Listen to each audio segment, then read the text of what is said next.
were able to win a Grand Prix. So they were good. It was fourth in the other meet too. Also, this is the first time I won for second.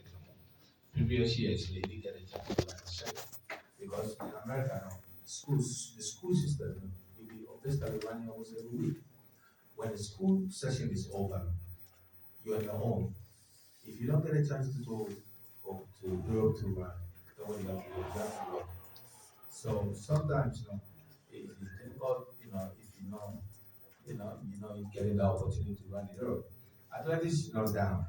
All we need to do is get more athletes to get more people to do it better. When it comes to our federation is our federation. It's what our federation, what we want to do. We just adding up to a little bit of what we can do to help the association. Athletics will move here. All athletics needs is the most. All athletics needs is more competitions. So we adding this competition to the award. I feel say that's what add up to the little bit that they can do because there have been a lot of challenges trying to do this with hotels. We came. I've been here. Me and you came on Tuesday. We had disappointments in hotels that we already booked. At the time that we were not giving up. Last night, we were able to get some hotels. So it's not easy to organize a competition. We know our federation don't have the money to do competitions. All the money goes in Las Vegas. You guys know that. Get Mexica. But there's more we can do to try and get sponsorship, get people on board. If people support athletics, companies support athletics, that's what we need. And I guess we go try and work with them and see the best that we can do to get there. But the bottom line is we need help, sponsorship wise. I mean, Kulu kind there were a lot of letters that went out to companies to try and help athletics. So it's a difficult situation that we are in or they are in.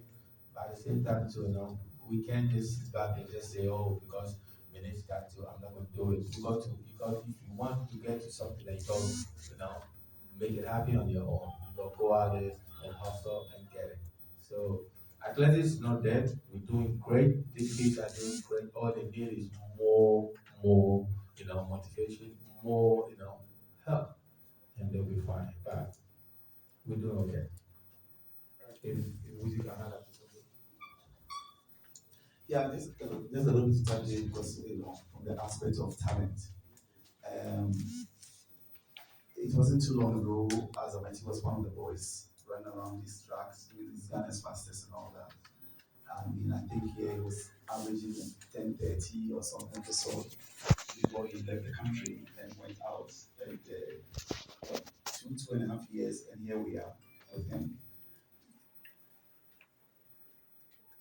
The truth is that we have 10 or more Azamatis in Ghana. And not just 10 or more Azamatis, we have 10 or more 400-meter runners, world class athletes at every level.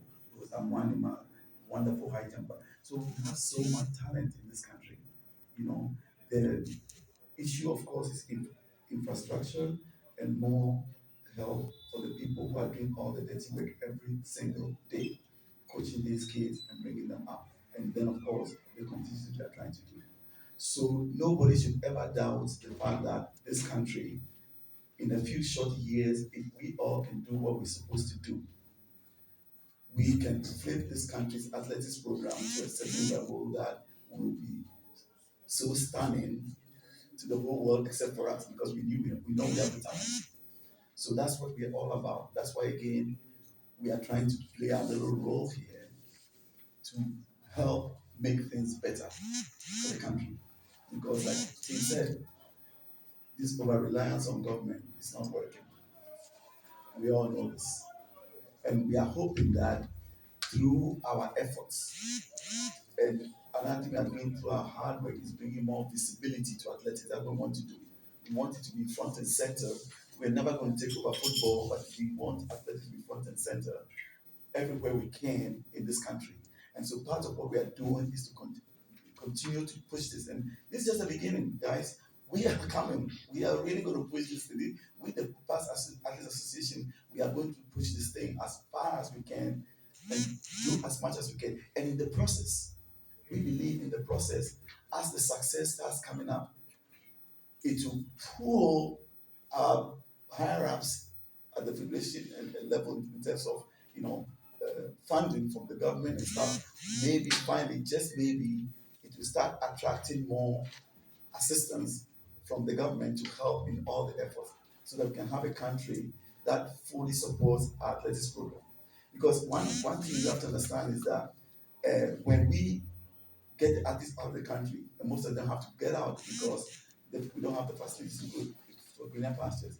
But not every single person, once they are done with the university system, when they go there, the universities are taking care of them, the universities are doing things for them, the universities are helping them. But you have to understand something. Once the university system is done, once they graduate from the university is done with them. So if these athletes don't have their country backing them, or some level of a support system post their NCA careers, we've lost them. And Ghana has lost a lot of athletes as a result of that.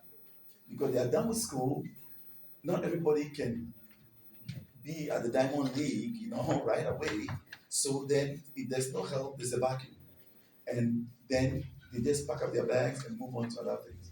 So another thing we are all trying to do also is the fact that we're trying to, besides doing what we're doing, we're trying to also find ways to provide more assistance for some of our post collegiate athletes, which is the ones who are finishing school.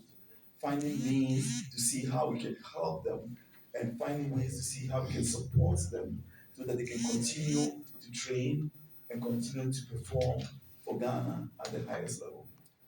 So that's what I'd like to add to this. Thank you.